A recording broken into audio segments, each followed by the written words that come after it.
Welcome to another edition of the Real Social Proof Podcast, man, where we find the dopest people. We're in an industry now, or a day and age, where everybody who has a voice use their voice, and I'm not mad at it. But on this podcast, you are going to come across people who have social proof, meaning they've done the work to build something, and they can talk from a level of experience, not just because I'm articulate. And today we got some real social proof, baby. Mr. Willie Moore Jr. Man, what's up, bro? Man, y'all ain't gonna clap? Oh, let's do that again. Okay, let's do that again. Okay? I know it's good. Like, clap. We need y'all active out here, but Willie Moore Jr., man, what is going on? Man, listen, number one, let me say this. I'm so proud of you. I'm so honored to be here. I've been watching the movement and just seeing, like, you know, you and I think we met, it's going to be crazy, almost 6-7 years ago. Yeah. It's almost 6 years ago. Yep. Like when you and I were speaking at a church together, and just to see you go from that guy who was working to then doing T-shirts and now having the E-complex and this podcast and all that. You know, a lot of people get mad when I say damn or hell because they say, oh my God, that's a curse word. But the truth is, curse word is, may you stay in the same place you've been for the rest of your life. Like that's the curse. Like that's a curse word. So yeah, you're gonna do that forever. Right. So to see you evolve and not be cursed and keep on moving, it's so inspiring, bro. I've been watching. Man, I appreciate it. What are Doritos though? Oh no! I just knew you had the Doritos. I'm actually on a 10-day cleanse right now. The herbs. So he would get on the cleanse when I come. I was ready for a bunch of Doritos. Nah, and that you ever did the cleanse? I'm not gonna say it on tape, but I think I started and I stopped. What day did you do? Like the 10-day, or did you try the 10-day? It was like two years ago, but my brother, you know, the herbs, my brother. Yeah, I'm about to put us in a group chat. Like, yo, Willie Moore said he gonna start the cleanse. Don't volunteer me for that right now. Like, hey, Thanksgiving or something coming? Oh my gosh! And it really, you know what? This is one of the dopest things about it too, because I had to eat my own cooking in terms of I have to apply the stuff that I teach everybody else about consistency. I almost quit a couple times, brother. Yeah. I almost cheated like a little bit because you can't really eat nothing with salt in it, sugar, nothing. But in my mind, I was convincing myself, it might be all right to eat a little. Just some. I mean, it's salt in it, but everything else in here is organic. Yeah. And I almost talked myself into doing it, but I had to remember what I'm telling other people. Yeah, I think we started the Beachbody journey, and I started staying true to that. But it's like after you do it for a year, like you find your flow, you get your portions or whatever. And so I'm kind of in a flow. I think I may do one just because you just sold it so good. Yeah, come on with it. And so yeah, I might go and do a little cleanse, but not this week. I was hoping for some Doritos in here. Every time I'm on Instagram, I see Doritos. I'm jumping back on them. I promise you. Yeah, no doubt. It's a pleasure to be here, though. Oh man, yo, the first time I ever heard Willie speak, we were speaking at a church, and really, he low-key opened up for me. Yeah. Low-key. I opened up for Shane. Because he went first and I went after. Yeah. But he killed it so crazy. The first time, I think, this might have been the first, that was probably the largest crowd I ever talked to at that point. Oh, okay. So I'm feeling myself, like, until I get there. I'm like, I'm killing, I'm getting these gigs, we out here. Yeah. And my man creates magic on a stage. It's so fun, man. Glory to him. I got so scared. Did you? Willie, I got so scared, bro. You're so taller than me. It's like... I was like, I can't follow that. Wow. I can't follow that. God is good. It was crazy. The way he just involved like the adults, the kids. It was really just magic. And then I went up there and I looked back at the tape, and I realized that wasn't my best work because I was so I could see my nervousness in the video. Okay. Like Willie Moore Jr. killed it. Then fast forward, we on tour together with Dr. Eric Thomas. God. Yeah, I learned a lot. What'd you learn from that tour? You know, I've really learned that all of us kind of come out of his tree, right? For sure. And so when it comes to our consistency, when it comes to what we attempt to do in our integrity, like all that comes from Dr. Eric Thomas, and he like embraced us, almost giving us the mantle to go. So when we leave with the mantle, like I found myself being a lot more aggressive in my speech. I was why am I hollering so much? You know what I mean? Right. And so what it taught me is, like, although I came out that tree, it's important that I found my voice. Right. Like I'm a fun guy. I like to smile. I like to tell funny stories. Can't nobody keep up with E.T., man. That boy moving and grooving. Yeah. And so I finally found my pace. But the one thing that I've learned out of that particular tour is that all of us are moving, man. Like Like we learned so much in that time. Like I had never been around you in those intimate spaces, and just to kind of get into your entrepreneurial brain. And like you're a boss here, but you were a student there. Like all of us were students. Like when you got on stage, I'm in the front taking notes. When Ink get on stage, I noticed everybody was learning. And so I learned that men could work together and it didn't have to be a pissing contest. Like, you know, everybody was okay in their lane. And that's the type of group of people you want to be around. And like I really appreciated that time. I really did. How was it back in the day? Because does everybody know his past? Oh, we all got a past. Yeah, so, we do. Like, how did you get into like the R&B game from the very beginning? Because I got a whole bunch of questions about that. Okay, cool. So just like everybody, we all have a start. Like everybody in the audience, you had a start. Like whatever you did, you had a start. My start just so happened to be in church.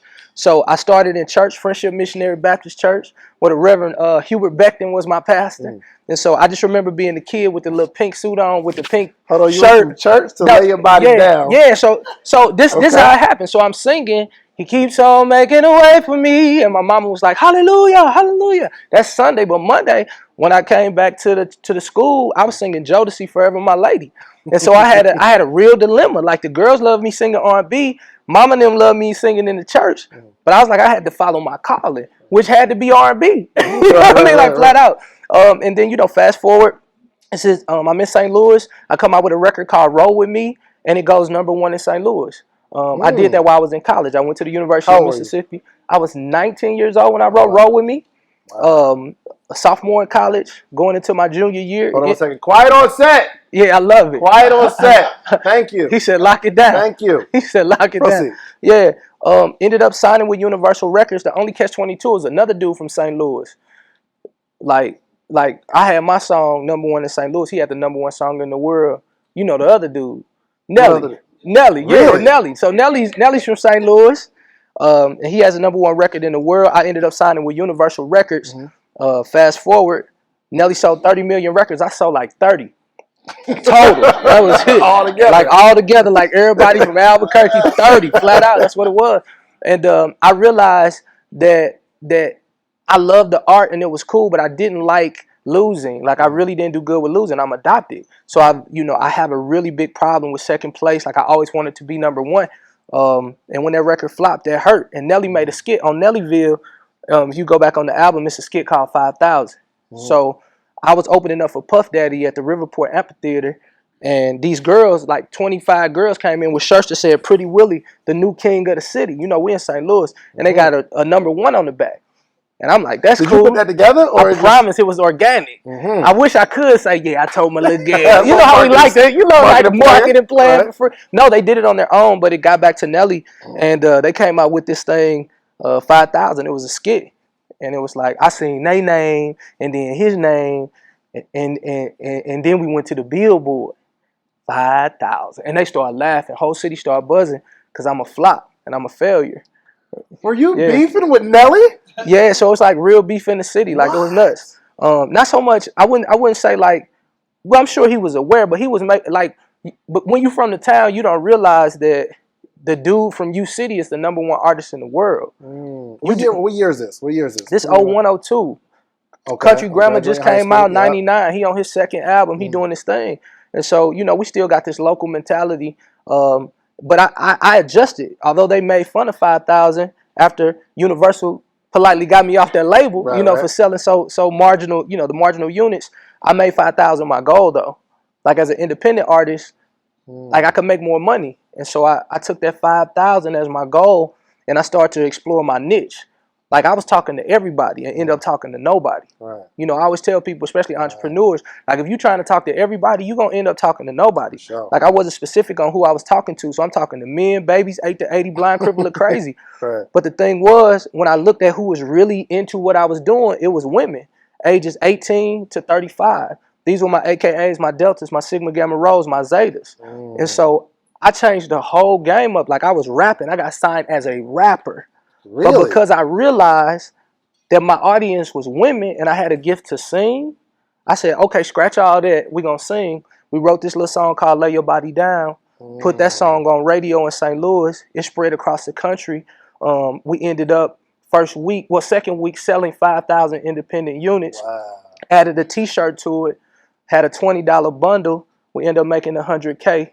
And then we kept on selling units. We went to Shreveport, hooked up with my brother Bebe, and he can attest to this. We ended up selling out their stadium down there, like Really? half of it, and we made a lot of money independently. And like a lot of people now, they're so happy to be entrepreneurs. Like I didn't have a choice. Like I couldn't go work at McDonald's after being on BET and MTV TRL. You know what I mean? That's the crazy part. Yeah, Yo, so- it's hard to reach some success and then have to come back down. Yeah. I would much rather just don't let me taste it so I can Yeah, go into yeah. it. That's humbling. Yeah, man, it was really, really humbling. But to me, I wasn't a failure. Like, and not trying to drop nuggets, but to me, failure is not a person; it's just an incident.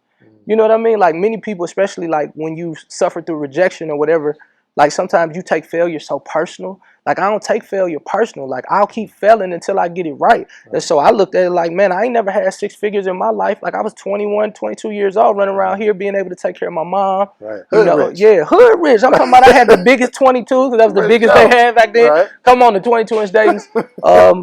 But man, you know, the Lord was good. I feel like he even had his hand on me then. Yeah. Yeah. So how long did that run go with how many you had more than Lay Your Body Down? Yeah, Lay Your Body Down. It opened up 4 walls. That was a huge record. And then this MySpace thing came out, and in the first week, that was the first time we could quantify what we had been doing on the underground. Because we was on the chilling circuit, kill it. Right. Like you go to Jackson, Mississippi, you go to Little Rock, Arkansas, then you end up in Shreveport. You do a triangle. Like you can leave with 50 grand. Just doing what you're doing, doing club dates.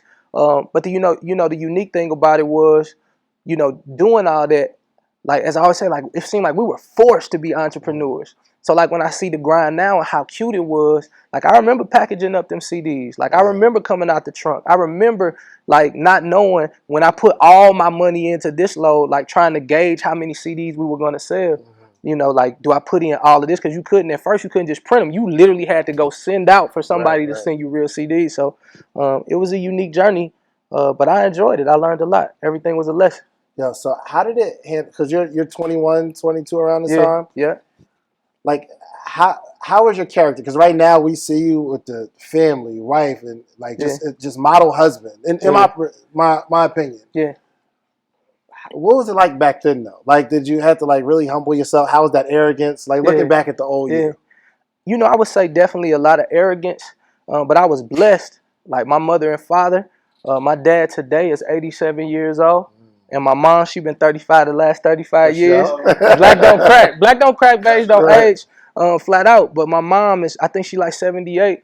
So being raised by older parents, I always tell people, they say like I'm an old soul. But I'm like my best friend, 87 years old. Like I talk to him 2 times per day. I talk to my mom and dad 2 times per day. And our relationship was just so real. Like they never took nothing from me.